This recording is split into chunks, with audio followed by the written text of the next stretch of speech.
राधे दोस्तों। बहुत समय पहले की बात है। एक राज्य था जिसका नाम धीनपुर था। ये राज्य अपने हरियाली भरे जंगलों, बहती नदियों और मेहनती किसानों के लिए बड़ा ही प्रसिद्ध था। इस राज्य के राजा महाराज सूरज सिंह न्यायप्रिय और प्रजा के हितकारी थे। उनका पुत्र राजकुमार वीर युवावस्था में था। वीर साहसी और निडर था। वह तलवार, घुड़सवारी और शास्त्रों का ज्ञाता भी था, लेकिन उससे अधिक वह लोगों की मदद करने में विश्वास करता था। उसके पिता की तरह वह भी ये मानता था, एक राजा का पहला धर्म उसके प्रजा की भलाई है।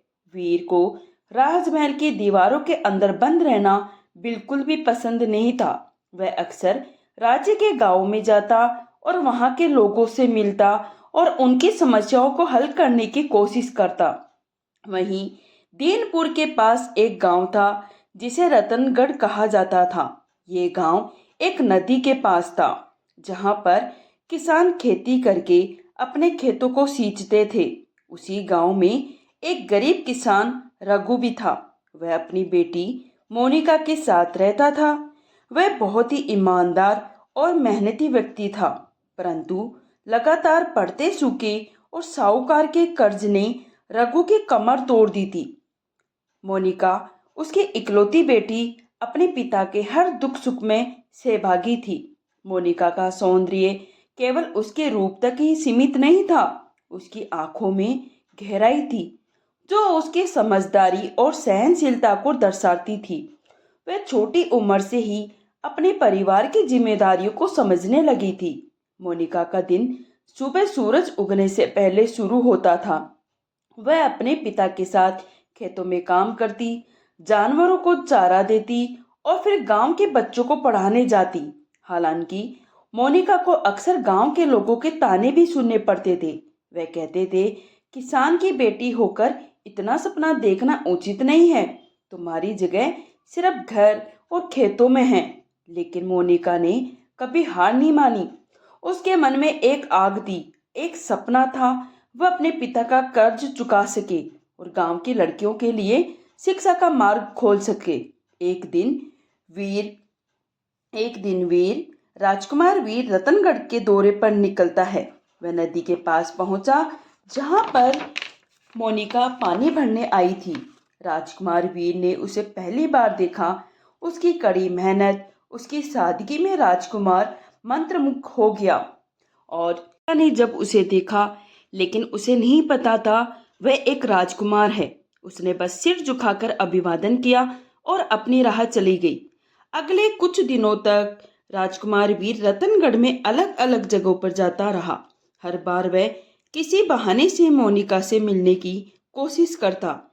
धीरे धीरे दोनों में बातचीत शुरू हो गई। समय बीतता गया और समय के साथ वीर और मोनिका के बीच रिश्ता गहरा हो गया और दोनों हर दिन नदी के पास मिलते और अपने दिल की बातें करते। लेकिन ये प्रेम अधिक दिनों तक नहीं छिपा रह सका। गांव के कुछ लोगों ने मोनिका को राजकुमार के साथ देखा। उन्होंने इसे असामान्य समझा और पूरे गांव में इस बात की चर्चा होने लगी। कुछ लोग मोनिका के खिलाफ हो गए। उन्होंने कहा, किसान की बेटी का सपना तो देखना अपराध है। वह राजकुमार के काबिल नहीं है। राजमहल में भी ये खबर पहुंच गई। जब महाराज सूरज सिंह और रानी गौरी ने ये सुना तो उन्हें गुस्सा आया। उन्होंने वीर को बुलाकर सख्त लहजे में कहा, तुम एक किसान की बेटी से विवाह करने की बात भी कैसे सोच सकते हो? तुम्हें शाही खून में जन्मी किसी राजकुमारी से विवाह करना होगा, जिससे हमारा राज्य और भी शक्तिशाली बन सके। लेकिन वीर ने स्पष्ट शब्दों में कहा, मुझे राजनीति या शक्ति की परवाह नहीं है। मैं अपने दिल की सुनूंगा। वीर के इस जवाब ने राजमहल में तूफान ला दिया। राजा ने रतनगढ़ जाकर कहा, रघु से कहा, तुम्हारी बेटी राजकुमार को गुमराह कर रही है। ये राज्य और गांव दोनों के लिए ठीक नहीं है। उसे समझाओ वह इस प्रेम को समाप्त कर दे। रघु, जो पहले ही कर्ज में डूबा हुआ था, इस दबाव को सहन नहीं कर सका। उसने मोनिका से कहा, बेटी, हम किसान हैं। हमारा सिर झुकना ही हमारी किस्मत है। इस प्रेम का कोई भविष्य नहीं है। मोनिका ने अपने पिता की बात समझी। वह जानती थी उसका प्रेम वीर के लिए कितनी मुश्किलें खड़ी कर रहा है। उसने निर्णय लिया वह इस प्रेम को खत्म कर देगी ताकि वीर अपनी जिम्मेदारियों पर ध्यान केंद्रित कर सके। उस रात मोनिका ने वीर के पास संदेश भिजवाया, हमारा प्रेम सच्चा है, लेकिन इसे स्वीकारने वाले ये समाज और ये समय तैयार नहीं है। कृपया मुझे भूल जाओ। वीर इस संदेश को पढ़कर टूट गया। मोनिका ने अपने प्रेम को त्याग दिया, लेकिन उसका दिल हर दिन रोता था। उसने खुद को गांव की सेवा में लगा दिया। वह बच्चों को पढ़ाती, महिलाओं को कढ़ाई सिलाई सिखाती और अपने पिता के खेतों में मदद करती। उधर वीर ने खुद को महल की जिम्मेदारियों में डुबो दिया, लेकिन उसका दिल अब भी मोनिका के पास था। एक दिन रानी गौरी ने वीर को अकेले देखा। उन्होंने उससे पूछा, क्या तुम इस तरह जी पाओगे? क्या तुम्हारा हृदय वास्तव में महल और शाही परंपराओं के लिए बना है? वीर ने जवाब दिया, माँ, एक राजा का काम अपनी प्रजा की भलाई करना है। यदि मैं अपनी खुशी का बलिदान देता हूँ तो मैं कभी अपने राज्य के लिए न्यायपूर्ण फैसले नहीं कर पाऊंगा। रानी ने महसूस किया उनका बेटा सचमुच मोनिका से प्रेम करता है। रानी ने राजा से बात की और उन्हें वीर के प्रेम को स्वीकारने के लिए मनाने की कोशिश की। शुरुआत में राजा नहीं माने, लेकिन रानी ने कहा, वीर अपने दिल से जीता है। यदि आप उसे उसकी खुशी नहीं देंगे तो वह कभी एक अच्छा राजा नहीं बन पाएगा। इसी बीच एक गंभीर तो वह कभी एक अच्छा राजा नहीं बन पाएगा। इसी बीच एक गंभीर घटना घटी। रतनगढ़ में बाढ़ आ गई। गांव संकट में था। मोनिका ने गांव वालों को संगठित किया और उनकी मदद की।